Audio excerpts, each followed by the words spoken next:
guys. Welcome to episode 6 of Mental Mondays on a Wednesday.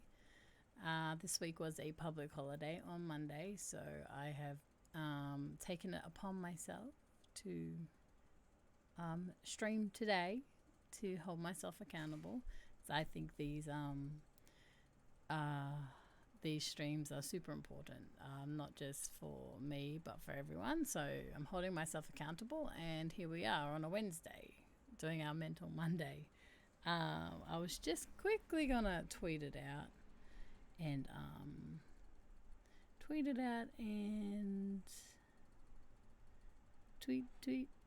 was going to tweet it out and Instagram it out. Done. Save. I hope we are all well. Be light, shine bright. Live now on Twitch. Listening to this amazing podcast by MΑΡΑMA Counselling at Pokarlla.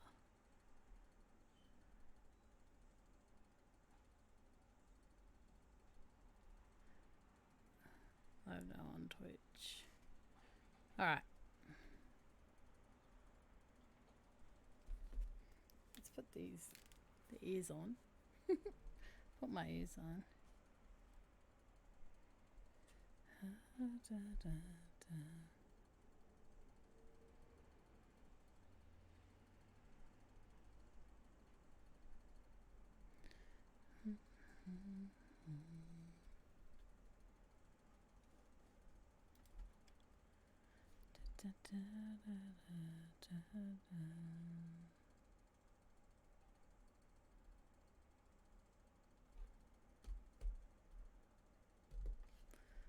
So today is !! podcast. This just links you to my wonderful sister's information. This is the podcast that we go through, the Be Light, Shine Bright. My sister's the creator of this. She's, I suppose, the weeks that we do this, she's given us permission to digest them and dissect them together. So that's always fantastic. She has a website there, belightshinebright.buzzsprout.com, so you can listen to it. I've linked to her Instagram and her website as well. So I think that's important for you guys to know that there is a lot of information out there if you just ask for it. I've been blessed to come from a family that's very aware and very spiritual in that sense. Also, just letting you all know that it's okay to not feel okay, and this is a safe space. Most of you who've been here before know that this is a safe space, so keep coming in here and hanging out and doing all the hard yards with me, and it's definitely worth it. If you don't feel like talking to me about it, there are different places all over the world that you can reach out to, and I've linked them there in that little prompt there. So yeah, might just go straight into it. The Be Light, Shine Bright Transitions and Growth is the one today. So I would just I'll just press play. I'll stop it and pause it if I feel like there's something that I need to discuss. And feel free to write in the chat if something resonates with you. And let's go. Hopefully the sound is good. Should be great.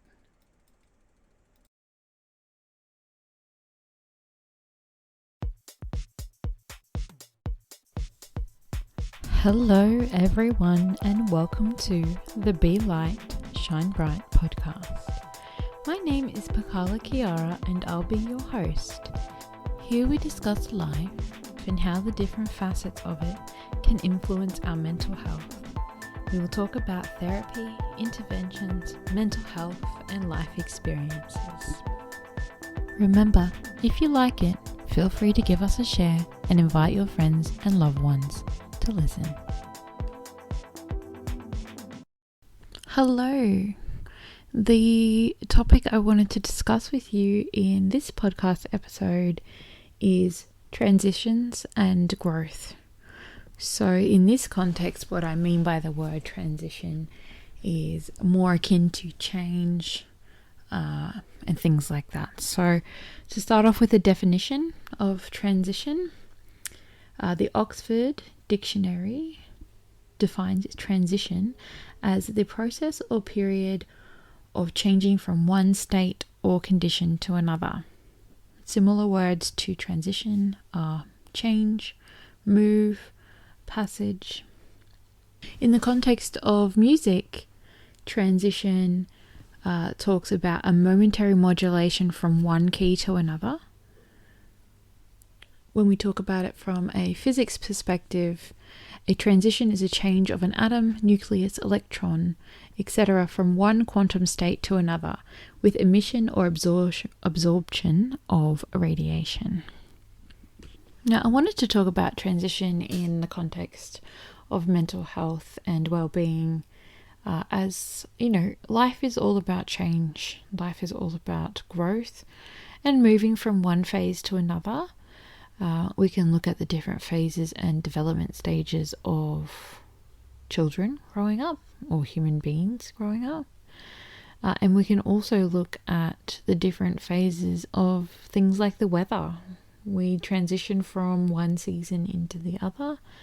And we transition through different periods of our life beyond childhood. So we have similar or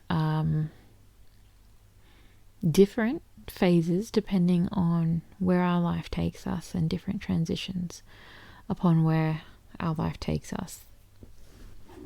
And sometimes these transitions can be a little bit difficult or intense or unexpected, or maybe we underestimate how much the transition will affect us. But for many, transitions and change can be uncomfortable. And the reason why I wanted to do this topic tonight is I am about to go through quite a big transition myself by having my eldest son start high school tomorrow, and my middle child, who is my baby that lives with a congenital heart defect, starting school on Tuesday. So because of his ASD, he has ASD level 3, he is going to attend an early childhood development program. So this is an early intervention program that's designed to help him to build different skills that might be useful for him to navigate the world with his ASD. So those are really big transitions for me. I have a fair amount of anxiety about those. But I'm also trying to be really mindful and focused on how I speak about these transitions and how I frame them for my children, because it is exciting as well as anxiety inducing and scary for me. It's very, very exciting, and I hope that they both have the most wonderful week this week. But for you, you might be going through a transition that is completely different to me. Perhaps you're a first-time parent and you're about to have your new baby. Perhaps you are going to be married, or you have moved out of home for the first time ever. Perhaps you yourself are starting high school tomorrow. Maybe you've got a new job. We have many different types of transitions, even transitioning in age from childhood to teenage years to young adult, and then from being a young adult to perhaps having a family of your own and becoming a parent. As I said before, sometimes transitions are sudden and unexpected, and these can involve things like sickness, illness, injury, and even in some cases death of a loved one, and different transitions like that. So transitions can be very difficult and scary, and perhaps full of fear or anxiety. So usually before we have a transition, we have a period where we kind of have a comfort zone, and everybody's comfort zone is different. And for some, I hesitate to even use the word comfort to describe the zone.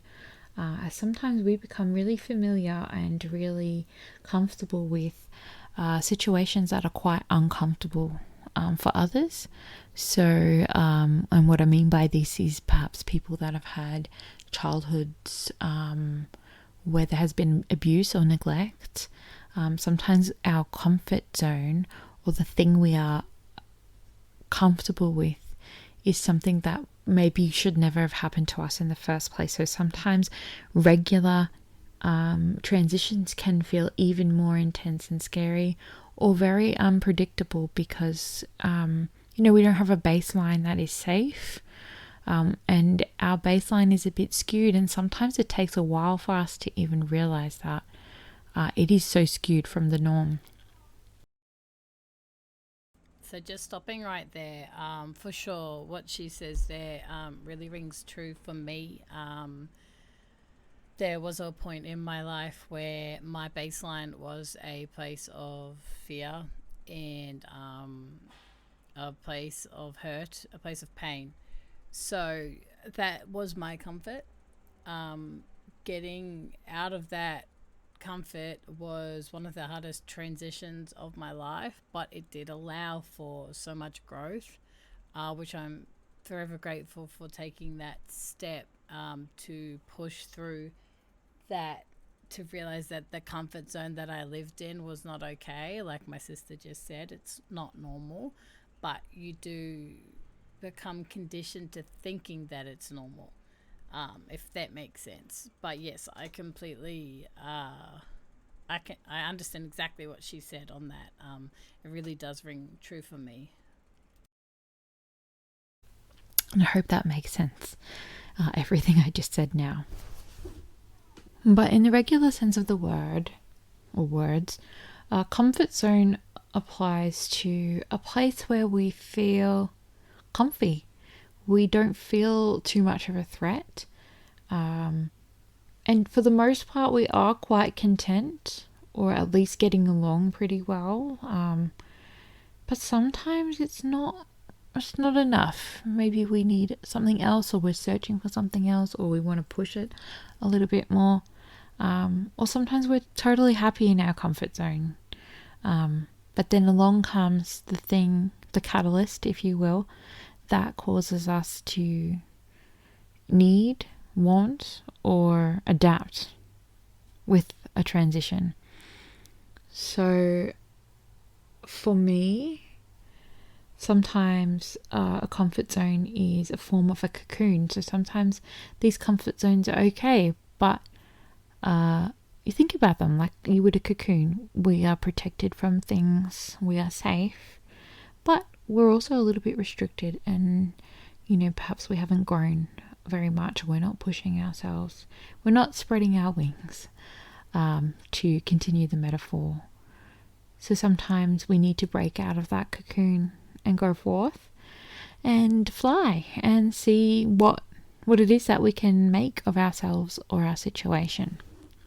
And sometimes this requires us to experience a bit of a push. And sometimes we might need this push from other people, a love shove, if you will. Someone that nudges us gently. People like coaches are really great, especially if it's a physical kind of transition that you're wanting to make. But even emotional transitions, I, myself, or other mental health professionals can help you gain confidence, skills, and process and talk out the different steps that you might need to take to adapt to that transition. There are definitely some things that I highly recommend you seek counselling or other type of therapy to heal from, and definitely for certain one of those is trauma. But even other transitions that aren't so intense and aren't so life-threatening can need someone to guide and be there and support you on your way through these transitions.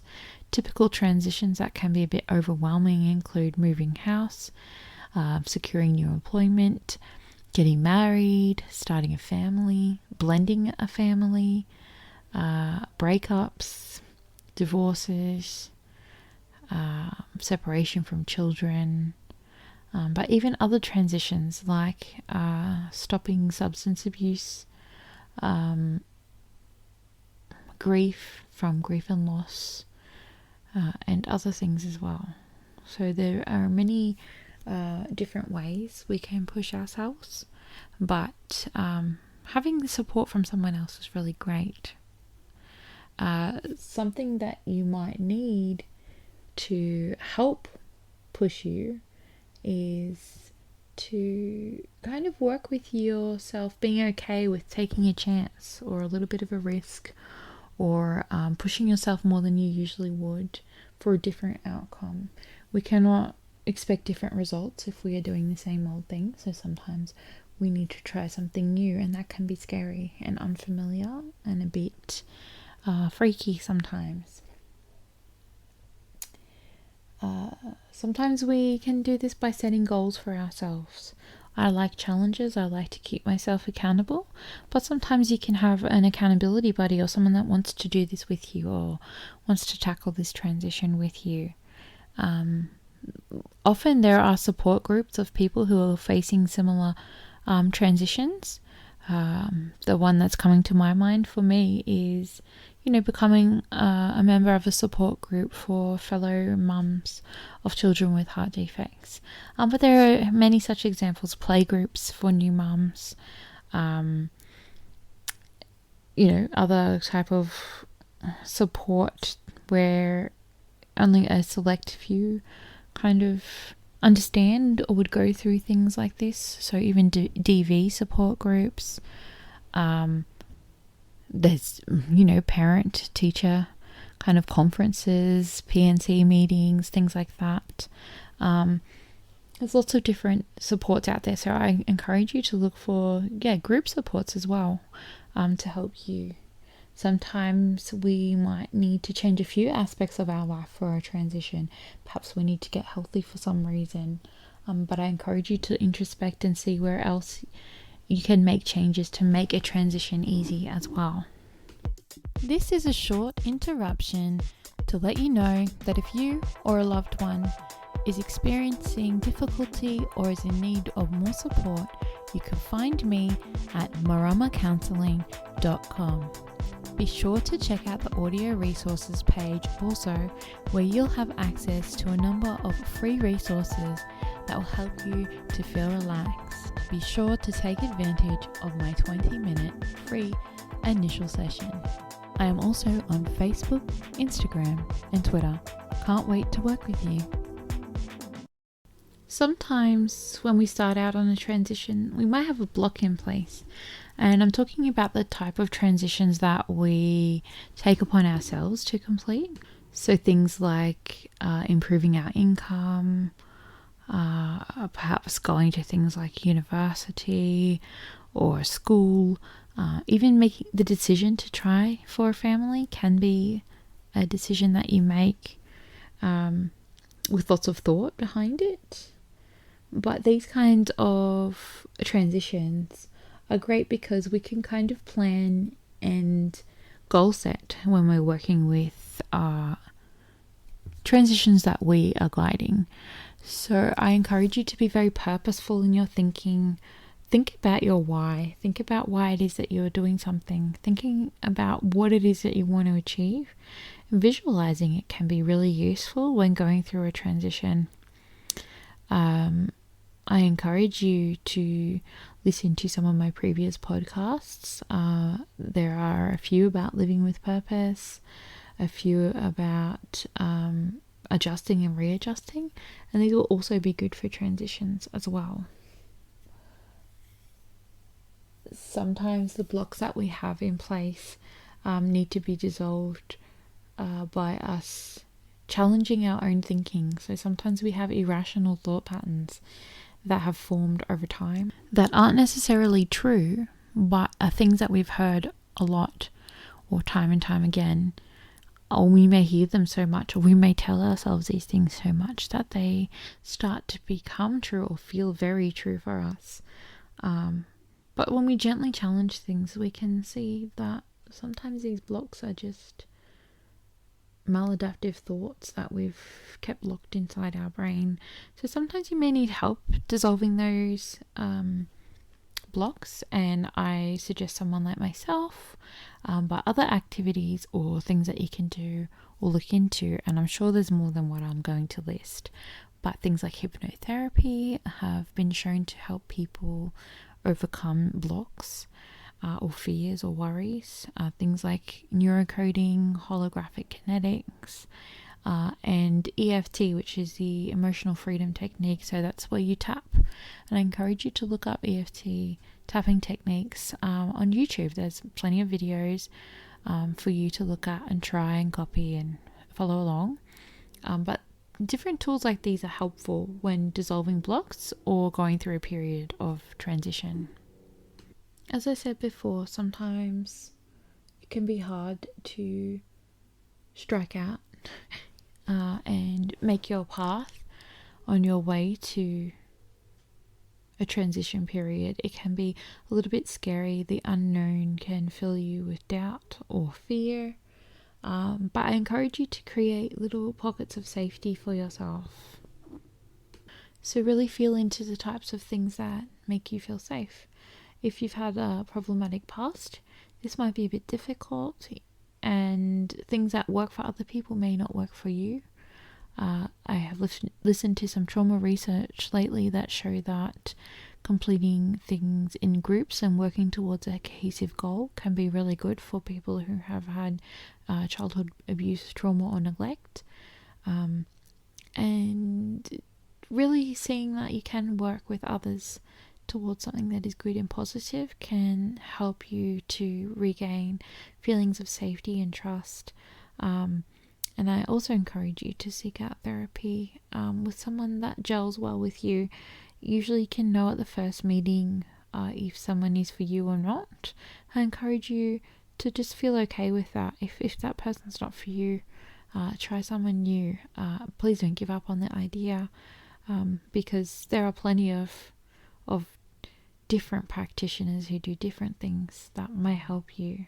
So it's totally okay if something's not right for you, but I always encourage you to keep trying until you find something that is. Now, with transitions that are, I won't even say negative, but difficult. Transitions that are difficult, I recommend using tools like I described in my recent podcast on adjusting and readjusting, where we look at contrast and use the things that we don't want to experience to really steer us towards the things that we do want to experience. So I highly recommend you go and listen to that podcast if you haven't.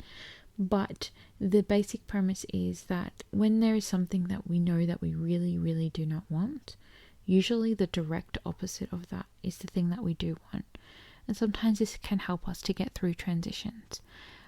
So if you're going through a very stressful period in your life and you're looking forward to the transition into something smoother, I really encourage you to get down into the nitty-gritty of what it is that you want, because this will help you to head there, direct your actions there. It will help you to really get clear on what it is that you want, and all the other things will begin to fall away, and you will be able to start working your way there. And sometimes it doesn't happen as quickly as we want it to, or even as we need it to, but it does happen, and I promise it will happen for you. Never give up and keep pushing through. And some transitions, while they appear negative or without hope on the outside, once we are through to the other side, we really see all of that beautiful growth that we may never have otherwise experienced. I don't wish trauma or ill will on anyone, but sometimes those of us who have experienced the darkest moments that life has to offer, and come through, we have a lot to offer those who are still in such situations. So I encourage you, once you make it through your own transitions, to really look at how you can help to support others in the way that you wish you might have been supported, or the ways that you were supported and you found extremely valuable. I hope that you found something that helps you in this podcast episode, and I look forward to chatting with you guys next time. This concludes this episode of the Be Light, Shine Bright podcast from MΑRAMA Counselling. I'm Pokarlla Kiara, and I hope you enjoyed listening today. Keep your eyes peeled and your ears ready for more episodes in the future. And remember, be light, shine bright. Fantastic. It's always, I suppose on a journey of self-awareness, self-management, self-love, these kind of podcasts that my sister does are just absolutely fantastic. It's always nice to have a different view, to see a different opinion, to hear a different opinion, to just know how someone else might handle that. And this is why I love to dissect and digest these podcasts, because even though maybe sometimes there are things there that I already feel like I know, it's just nice to have the twist that my sister has on it, or that anyone has on it. So yeah, that was fantastic. I loved it. I could take a few things from that. I already knew transitioning was hard, but I suppose just learning to be kind on myself on the journey that I take when I am transitioning, because I'm more like a impatient kind of person. So transitioning can be a hard process for me. I think it's hard for anyone, and I'm one to kind of be like, I need to know the ins and outs of it all before I try it. So I'll stay, maybe when I was younger, I would tend to stay stuck a little bit, because it's easier to stay stuck in that comfort zone than it is to exert your energy and stuff into transitioning. But yeah, no, it was lovely, and I hope you guys enjoyed that too. It was just going to be a short stream today, just to visit the mental health Monday, because I didn't do it this week, just to visit it with you guys to make sure that I'm still being accountable. And yeah, I hope that this has helped you too, and I hope to catch you all again next time.